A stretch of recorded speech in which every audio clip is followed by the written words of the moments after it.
15.342.024 ciudadanos venezolanos están habilitados para participar en la elección primaria del próximo 22 de octubre en 3.106 centros de votación y unas 5.000 mesas dispuestas para tal fin. Así lo informó la Comisión Nacional de Primaria este lunes. Desde la comisión indicaron que los 3.106 centros de votación cubren el 100% de los municipios y el 97% de las parroquias en todo el territorio nacional. Hemos pues estado en un proceso arduo de análisis de los datos y de los, centros de votación que han sido identificados por las juntas regionales de primaria y en efecto, faltan algunos detalles, algunos ajustes en algunos estados. El número, como decimos hasta ahora, es de 3.106 centros de votación identificados. Y en los próximos días se efectuará todo el proceso, como decíamos, de agrupación de electores en torno a estos centros de votación, de determinación de la cantidad exacta de mesas y de asignación de cada elector específicamente a su mesa de votación para el próximo proceso electoral. El estado con mayor cantidad de centros de votación es el estado Zulia con 360 espacios. Le sigue el estado Miranda con 242 puntos de votación, Anzoátegui con 181 y Distrito Capital con 179. Si observamos la distribución de centros de votación por estado, podemos encontrar que es una distribución, por supuesto, proporcional al registro electoral de cada estado. Hay entidades con muchos más centros de votación que otras porque pues poseen un registro electoral muy superior a otras entidades, caso por ejemplo del estado Zulia, el estado Miranda, que son los que tienen pues mayor cantidad de centros de votación asignados. Los análisis y los estudios que se desprenden de esta selección de centros de votación plantean una cobertura geográfica pues bastante heterogénea digamos que cubre bastante la heterogeneidad de la distribución geográfica y de la distribución sociopolítica y demográfica de los ciudadanos en el país. En el caso del voto en el exterior, para el próximo 22 de octubre estarán habilitados 397.168 electores venezolanos residenciados en el extranjero, siendo Estados Unidos el país con más votantes con 96.333 personas habilitadas. Le sigue Chile con 65.459 personas y Colombia con 50.557. Además, indicaron que los espacios contarán con 15.000 miembros de mesa y 6.500 voluntarios para atender los centros de votación. Asimismo, para garantizar la seguridad del proceso, la Comisión Nacional de Primaria establecerá mecanismos de diálogo con las autoridades. Nosotros no podemos garantizar que no habrá problemas, evidentemente eso no está dentro de nuestra facultad, es garantizar que no habrá problemas, pero si queremos transitar ese camino de ejercicio de derechos, entraremos en su oportunidad en interlocución con las autoridades locales respectivas para favorecer condiciones de seguridad, de respeto al desarrollo del proceso. La Comisión Nacional de Primaria informó que durante los próximos días estará establecida una plataforma para que los venezolanos dentro y fuera del país puedan conocer cuál será su centro de votación el próximo 22 de octubre. Desde Caracas, Venezuela, Irene Mejías.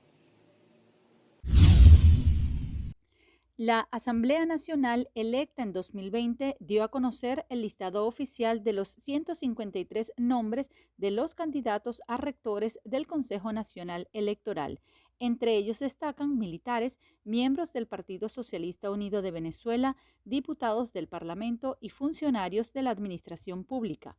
A partir de este lunes 31 de julio, los candidatos estarán siendo entrevistados para evaluar su perfil y posteriormente se elegirá a 15 personas para ocupar los puestos de rectores principales y suplentes del CNE. Se estima que la designación de las nuevas autoridades se concretará entre agosto y septiembre de 2023, de acuerdo con declaraciones de Jorge Rodríguez, presidente de la Asamblea Nacional electa en 2020. El Comité de Postulaciones Electorales recibió un total de 153 postulaciones y el proceso de recepción cerró el viernes 28 de julio. La lista se divide en 3 secciones: postulados por las facultades de Ciencias Políticas y Jurídicas de las universidades, postulados por el Poder Ciudadano y postulados por organizaciones de la sociedad civil. Varios de los nombres que destacaron en el listado forman parte del grupo de exrectores que renunciaron el 14 de junio, Roberto Picón y Enrique Márquez. Además, los ex suplentes Carlos Quintero, Leonel Parica, Alexis Corredor y Juan Carlos del Pino.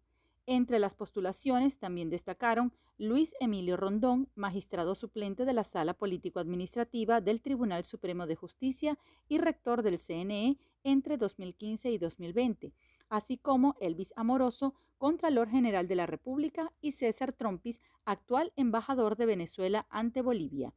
Otro nombre llamativo es el de Amalio Belmonte, quien fue candidato a rector de la Universidad Central de Venezuela en las recientes elecciones de autoridades en esa casa de estudios.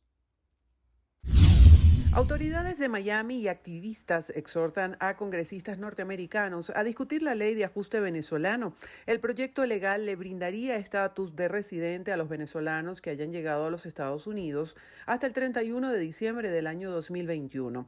Actualmente este documento tiene apoyo bipartidista, pero aún falta mucho camino por recorrer. Así lo expresó Mildred Domínguez, directora de la organización My Voice Counts.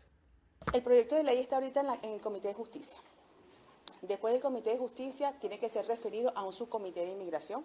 El subcomité de inmigración revisa el proyecto, que todo esté alineado a todo lo que es la parte jurídica, y luego ellos lo vuelven a someter al Comité de Justicia. El Comité de Justicia se prepara para hacer su votación y ahí es donde nosotros estamos trabajando. Si nosotros tenemos un número importante de co-sponsors, nosotros tenemos la oportunidad de entrar a piso.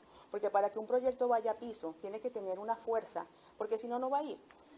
Ahí se va a quedar. El presidente de la Cámara es difícil a lo mejor que lo pueda poner en un schedule si no tiene suficiente apoyo. Y eso es lo que nosotros estamos buscando, vender las entradas de un concierto antes de abrir las puertas. Por su parte, Daniela Levin Cava, alcaldesa del condado de Miami-Dade, resaltó el valor cívico y económico que representa la comunidad venezolana para los Estados Unidos y realizó la siguiente petición. El condado de Miami-Dade siempre ha sido una comunidad compasiva y formada por inmigrantes, y le damos la bienvenida a quienes vienen buscando seguridad y libertad. La comunidad venezolana en Miami-Dade y en todo Estados Unidos ha contribuido talento, crecimiento económico y una cultura vibrante. Estoy agradecida con la administración de Biden por darles el estatus de protección temporal y un nuevo programa de libertad condicional para ayudar a cientos de miles de refugiados venezolanos en nuestro país. Ahora le pedimos al Congreso que se una para pasar la ley de ajuste venezolano. Estas organizaciones buscan el apoyo de varios co-sponsors que apoyen esta ley Washington y pueda ser discutida en la Cámara de Representantes de los Estados Unidos. En lo que va de 2023, 248.901 migrantes irregulares han cruzado la selva del Darién que divide Panamá y Colombia, una cifra histórica que supera la cantidad récord de transeúntes que atravesaron esta frontera durante todo el año pasado, así lo informó el gobierno panameño. En 2022 cruzaron el Darién 248.284 migrantes, un récord considerado como histórico, liderado por el éxodo venezolano. Las autoridades de Panamá han señalado en repetidas ocasiones que se espera que este año atraviesen la peligrosa selva más de 400.000 migrantes de diferentes nacionalidades. La subdirectora de Migración de Panamá, María Isabel Saravia, señaló que el 21% de quienes transitaron la selva durante este año son niños, niñas y adolescentes, y de ellos aproximadamente el 51% son infantes de 5 años o menos edad. El número anunciado es el mayor desde que hay registros. 133.726 personas atravesaron la selva del Darién en 2021, 6.465 en 2020, 22.102 en 2019, 9.222 en 2018, 6.780 en 2017, 30.055 en 2016 y 29.289 en 2015, cuando hubo una entrada masiva de cubanos. Con registros mucho menores, hubo 6.175 en 2014, 3.051 en 2013, 1.777 en 2012, 283 en 2011 y 559 en 2010, el primer año que hay cifras oficiales de Migración Panamá.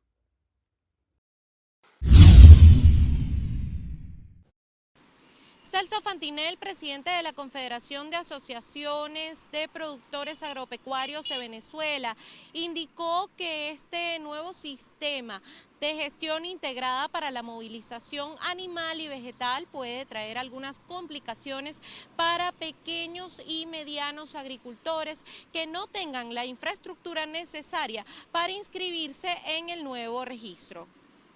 No queremos que justamente se nos queden atrás pequeños, medianos productores que no tengan ni siquiera acceso a electricidad, acceso a computadoras, a teléfonos inteligentes, que no se puedan inscribir. Nosotros queremos que todo esto vaya en beneficio de nuestros productores, que todos se puedan inscribir, que se lleve data, que se visualice la agricultura nacional. Entendemos que es prioritario que se lleve data. Fantinel indicó que la principal diferencia entre este sistema y el anterior es el uso de un sello digital y pidió a las autoridades nacionales que mientras se mantenga la adecuación de la nueva plataforma, los productores puedan trabajar con ambos mecanismos. De aquí yo me imagino que los ferieros, los gochitos, los intermediarios deben estar preocupados también, pero yo me imagino que si de la mano todavía van los dos sistemas, el SIGESA y el SIGMA, las guías madres deben ir en esas unidades de transporte para que puedan pasar las alcabalas y no tener problemas para que les decomisen la mercancía o queden paradas en las alcabalas. Por eso se le hace ese llamado. Entendemos que esto es entrar en el modernismo, la modernidad, pero insisto, meter en un sistema 600.000 productores agrícolas o pecuarios no es una tarea fácil, es una tarea titánica. Con respecto a las metas para finales de este 2023, desde FEDEAGRO indicaron que se tiene un balance positivo en cuanto a la cosecha de rubros como maíz, arroz, café y caña de azúcar. El maíz, la proyección de estas 313.000 hectáreas es de alrededor de 1.400.000 toneladas. Hemos venido subiendo el rendimiento nacional. En arroz, lo mismo, en los dos ciclos norte-verano-invierno, sembrar alrededor de unas 100.000 toneladas para alrededor de unas 500.000 toneladas, digamos, de cosecha, de arroz paddy, caña de azúcar, superamos las 3.600.000. En café, pasar la barrera de los 600.000 quintales y llegar a lo mejor a 720.000 con nuevas incorporaciones de áreas nuevas. Asimismo, con respecto a la distribución de diésel y combustible, así como las fallas en los servicios públicos, el gremialista aseguró que los problemas en este momento se han ido subsanando. Fantinel hizo además un llamado a la administración de Nicolás Maduro a que estimule el salario y el poder adquisitivo de los venezolanos y que esto se traduzca en mayor consumo de alimentos para la población. Desde Caracas, Venezuela, Irene Mejías. La Corte Constitucional de Colombia falló una decisión a favor de todos los ciudadanos que estén tramitando el permiso de protección temporal, PPT, y se les intente negar porque tengan algún proceso administrativo por la forma en cómo ingresó al país. El origen de la decisión fue la tutela de 7 personas de nacionalidad venezolana que llegaron en condición de migración irregular y solicitaron a Migración Colombia información para iniciar el trámite de regularización. No obstante, al pedir información, lo que generó fue el inicio de un procedimiento de sanción migratoria por ingreso y permanencia irregular. Pero además del procedimiento administrativo, basado en ese proceso, les negaron poder acceder al PPT. Una de las personas accionantes es paciente oncológica, otra se encontraba en estado de embarazo al momento de iniciar la acción y otra era desertora de la Guardia Nacional, por lo que un eventual regreso a Venezuela no era una opción. La Sala Tercera de Revisión de la Corte determinó que Migración no informó ni explicó de ninguna manera a las personas la naturaleza y consecuencias de los procesos administrativos migratorios que se abrieron en su contra. En conclusión, la Corte falló que tener investigaciones administrativas migratorias en curso por solo ingreso irregular no es causa para negar el trámite de regularización por ser desproporcionado para los venezolanos. La magistrada ponente fue Diana Fajardo y sentó precedente a través de la sentencia T-100 de 2023. Lo importante de la decisión es que además de fallar una tutela para 7 personas, se creó jurisprudencia y por ende cobija a todos los migrantes venezolanos. Un incremento patrimonial de más de 1.000 millones de pesos fue el hallazgo de la Fiscalía en la investigación contra Nicolás Petro, argumento que utilizó el fiscal Mario Burgos para imputarle los delitos de enriquecimiento ilícito y lavado de activos al hijo del presidente.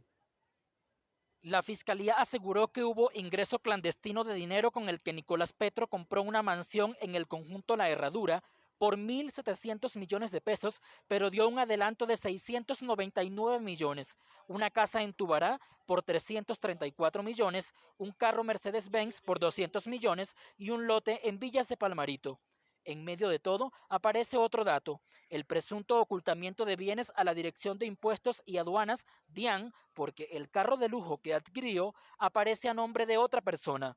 También los indican de haber realizado compras en tiendas exclusivas como Salvatore Ferragamo y Carolina Herrera por cantidades muy superiores a su salario como diputado.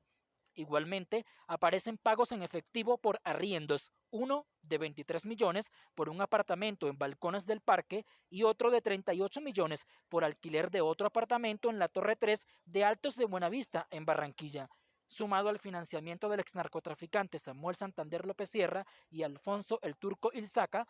También lo acusan de recibir dinero de empresarios de Cúcuta y una camioneta de alta gama para su esquema de seguridad, además de altas sumas de dinero de un contratista de Villavicencio.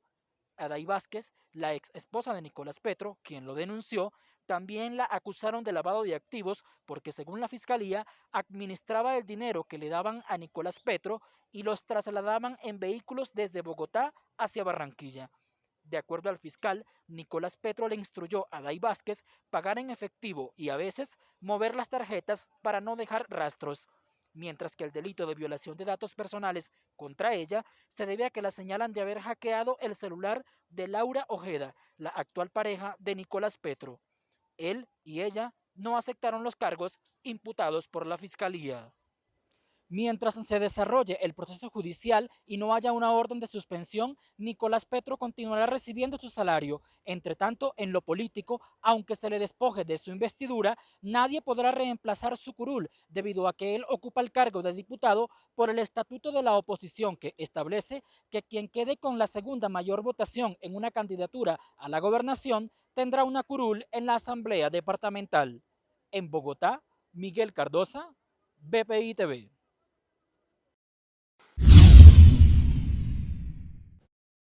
Familiares y abogados de los 6 sindicalistas venezolanos condenados a 16 años de prisión aseguran que ese es el resultado de una presunta persecución política. Mis hijos no están enterados porque no sé cómo decirle que su padre va a estar 16 años preso. No tengo las palabras para hacerlo. Sin embargo, me voy a llenar de fortaleza porque mis hijos, igual que yo, creemos que vendrán tiempos mejores. Los familiares y el equipo de defensa de los 6 trabajadores sindicales condenados la tarde de este martes por parte del Tribunal Segundo de Terrorismo denunciaron que la sentencia de 16 años es ilegal al no contar con los elementos probatorios de la culpabilidad de los detenidos. Estamos hoy tal vez no sorprendido, porque sabemos que los tribunales en Venezuela no son autónomos. La juez Duque es un títere más de este gobierno que pretende y ha pretendido callar la protesta que la Constitución garantiza. Hoy vivo en carne propia lo que es vivir en un país sin libertad, en un país dictatorial, en un país en el que no se respetan las garantías constitucionales, en un país en el que una juez tiene la desfachatez de decir que las pruebas que presentaron, no hubo una sola prueba en contra de mi esposo ni los 5 luchadores sociales. No hubo una prueba que dijera que mi esposo estaba conspirando contra este gobierno. No hubo una sola prueba que dijera que mi esposo estaba asociado para delinquir. Mi esposo se asocia para protestar. El equipo de la defensa aseguró que en las audiencias realizadas en el caso no se pudo demostrar que los implicados estuvieran cometiendo delitos de conspiración y asociación para delinquir y que el proceso fue presuntamente ilegal y viciado. Allí lo que se demostró en las audiencias orales y públicas es que los vinculan son mensajes y fotos relacionados a los movimientos de lucha por el salario de los jubilados, los pensionados y los activos. Así lo dijeron los propios PNV que nosotros estuvimos en las audiencias orales. Es decir, que sin pruebas la juez Grendy Duque lo sentenció. Que tenemos una sentencia condenatoria en contra de 6 ciudadanos venezolanos basadas en 2 hechos jurídicamente ilícitos desde el punto de vista procesal, desde el punto de vista de la normativa procesal venezolana. Evidentemente que esto nos deja claro que aquí lo que hay es un mensaje de una sentencia política en contra de estos ciudadanos que han venido trabajando como luchadores sociales, como miembros de la sociedad civil. Los exdirigentes sindicales fueron detenidos entre el 4 y el 7 de julio de 2022 y recluidos en la comandancia de la Policía Nacional Bolivariana de La Yaguara, en Caracas. Abogados explicaron que tras la lectura de la sentencia corren 10 días para su publicación, la cual será apelada por el equipo de la defensa. Además, indicaron que esperan que organismos internacionales intercedan en la liberación de los 6 sindicalistas. Desde Caracas, Venezuela, Irene Mejías.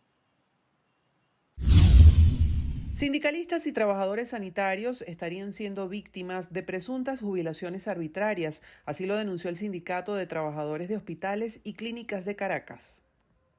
Hay 49 jubilaciones que le han hecho a dirigentes sindicales por reclamar, por protestar, y también más de 20.000 jubilaciones que vienen de un año para acá, a trabajadores que por reclamar algún derecho, porque son incómodos o porque le reclaman, bueno, entonces agarran y los jubilan, le revisan el tiempo de servicio, a veces ni cumplen los requisitos, o sea, es lo que diga Ulises Rojas, pues, así de simple, porque el Estado de Derecho se ha perdido, no solo aquí en el país, pues, o sea, es un tema dentro de lo que significa el Ministerio de Salud, y bueno, nosotros no vamos a dejar de reclamar. Y eso se lo vamos a dejar bien claro. Vamos a seguir visitando los hospitales, así manden SEBIN cada vez que uno vaya, así manden lo que sea. Nosotros vamos a seguir en nuestros hospitales exigiendo el derecho a la salud y a la vida y, por supuesto, un salario digno. Ucrania afirmó haber abatido una decena de drones rusos lanzados contra Kiev. Según la administración militar de la capital ucraniana, grupos de drones explosivos de fabricación iraní penetraron el espacio aéreo de la ciudad procedentes de distintas direcciones. Restos de los aparatos cayeron en 3 distritos, sin causar muertos ni heridos. Me desperté por la noche por el ruido de las explosiones. Y era bastante lejano, pero justo cuando se calmó, escuché el sonido característico de un dron que se acercaba. Por otra parte, varios ataques rusos con drones causaron daños significativos en las infraestructuras portuarias de Ucrania en el Danubio, cruciales para la exportación de cereales. Las autoridades ucranianas que dan muy poca información y no permiten el acceso a estos puertos por ser estratégicos, no dijeron claramente qué lugares se vieron afectados, pero el fiscal general afirmó que los ataques dañaron un elevador, varios hilos de cereales, tanques de terminales de carga, depósitos y locales administrativos.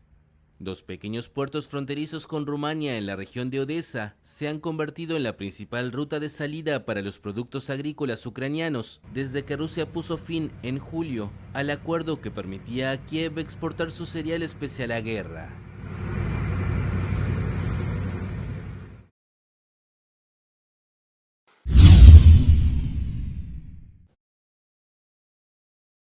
Primero, no son líderes sindicales, no pertenecen a un solo sindicato.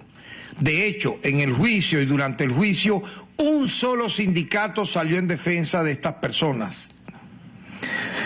Segundo, nunca al momento de ser detenidos se encontraban realizando alguna labor vinculada a la lucha sindical. Lo más interesante de todo esto, ninguno de ellos son trabajadores activos. Ninguno.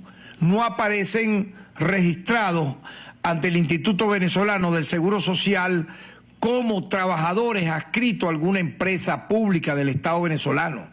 Explicó que los detenidos entre el 4 y el 9 de julio de 2022 no fueron procesados por solicitar mejoras salariales, sino que estaban siendo juzgados por realizar actos presuntamente conspirativos en contra del Estado venezolano. El fiscal aseguró que sobre este caso su equipo sostuvo un encuentro con representantes del Alto Comisionado de Derechos Humanos de las Naciones Unidas.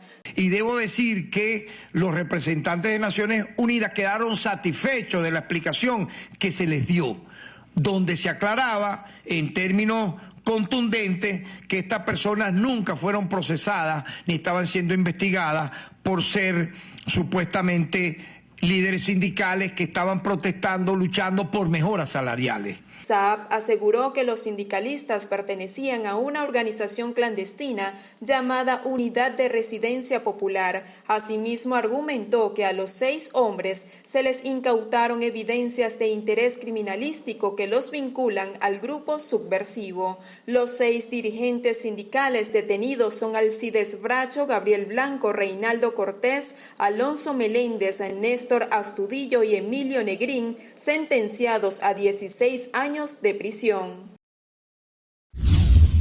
Los gobiernos de Colombia y Estados Unidos anunciaron la instalación de 3 centros en Soacha, Medellín y Cali para que los solicitantes de refugio de Cuba, Haití y Venezuela puedan tramitar sus solicitudes como parte de un nuevo plan de movilidad migratoria. Así lo informó la Cancillería colombiana. Los venezolanos que demuestren que se encontraban en Colombia con un estatus migratorio regular al 11 de junio de 2023 pueden tramitar sus solicitudes en línea a través de la plataforma movilidadsegura.org. Ambas administraciones llegaron a un acuerdo para desarrollar por un periodo de 6 meses la fase exploratoria de la iniciativa Movilidad Segura, agregó la Cancillería en un comunicado donde indicó que el primero de estos puntos de movilidad segura empezó a funcionar el 1 de agosto en Medellín. En estas 3 ciudades, los puntos de movilidad segura estarán ubicados en las instalaciones de los puntos de atención y orientación de la Agencia de las Naciones Unidas para los Refugiados y los puntos de referenciación y orientación de la Organización Internacional para las Migraciones, organizaciones que serán las encargadas de procesar las solicitudes. El gobierno de Colombia no intervendrá en el proceso, dado que los asuntos relacionados con las vías de migración hacia Estados Unidos son discrecionales de ese Estado y dependen de sus políticas migratorias internas. Así lo agregó la Cancillería colombiana. Además, este mecanismo no procesará solicitudes de ciudadanos colombianos, sino que ambas partes acordaron que trabajarán para expandir las vías legales para que los ciudadanos colombianos viajen, estudien, vivan y trabajen en los Estados Unidos. Washington brindará asistencia técnica y financiera a Bogotá para el fortalecimiento de las capacidades de la autoridad migratoria. Este anuncio se enmarca en una batería de medidas anunciadas por Estados Unidos ante el levantamiento del título 42 el pasado 11 de mayo. Las delegaciones del gobierno de Colombia, la guerrilla del ELN, la Iglesia Católica, la misión de verificación de la ONU, sectores gremiales y de la sociedad civil instalaron el Comité Nacional de Participación, el cual significa la apertura a la sociedad en general a las discusiones entre el grupo armado y el gobierno nacional. Allí en medio de esa diversidad hay que encontrar lo común. Ese es el acuerdo nacional. Cuando nos estamos planteando este tema que es central en esta negociación, no estamos inventándonos una palabra nueva. Desde el 82, hace 40 años más o menos, nosotros, OTI y otros y otras, estamos ligados a esa palabra. Le llamábamos el diálogo nacional. 40 años, para no hablar para atrás. El comité buscará recoger las propuestas de la ciudadanía y así crear un plan de participación como parte de la suspensión de enfrentamientos entre el Ejército y el ELN. Entre otras anécdotas y recomendaciones, se recordó un poco sobre lo complejo que ha sido avanzar en los diálogos, porque han sido muchas veces que se ha intentado lograr un acuerdo con dicho grupo armado. Para llegar hasta aquí, hemos firmado 11 acuerdos y 9 protocolos de cese al fuego. Pero la paz no se mide por firmas, sino por resultados. La paz será el silencio de las armas y, sobre todo, las transformaciones que emprendamos cuando callen los fusiles. La participación de voceros de diferentes territorios fue lo que marcó la agenda, lo que fue aprovechado por la delegación de la guerrilla para supuestamente diferenciar este proceso de diálogo de otros del pasado. Esta mesa aspira a ser un poco diferente en lo siguiente. Tradicionalmente se ha dicho que una mesa de diálogo de paz es de dos partes, como dicen las máquinas, error, error, error. Así no es. Esta mesa tiene la característica de que el corazón de todo este proceso de paz son las personas que tengo sentadas aquí a mi mano izquierda. O sea, ellos son los encargados de encariñar la sociedad colombiana con la paz. Esa es la tarea. Entonces, si traemos más gente al proceso de paz, si la mesa da más resultados, quiere decir que más confianza va a haber en la paz. Y en información de última hora se conoció que Nicolás Petro, el hijo del presidente de la República, Gustavo Petro, aceptó los cargos imputados por la Fiscalía y anunció que parte del dinero ilícito que recibió sí ingresó a la campaña electoral de su padre en el año pasado. Es una noticia en desarrollo que es lo relacionado a la audiencia de medida de aseguramiento del hijo del presidente de la República y su expareja, Day Vázquez. Con esta información los invitamos a que continúen con más. En Bogotá, Miguel Cardosa, BPI TV.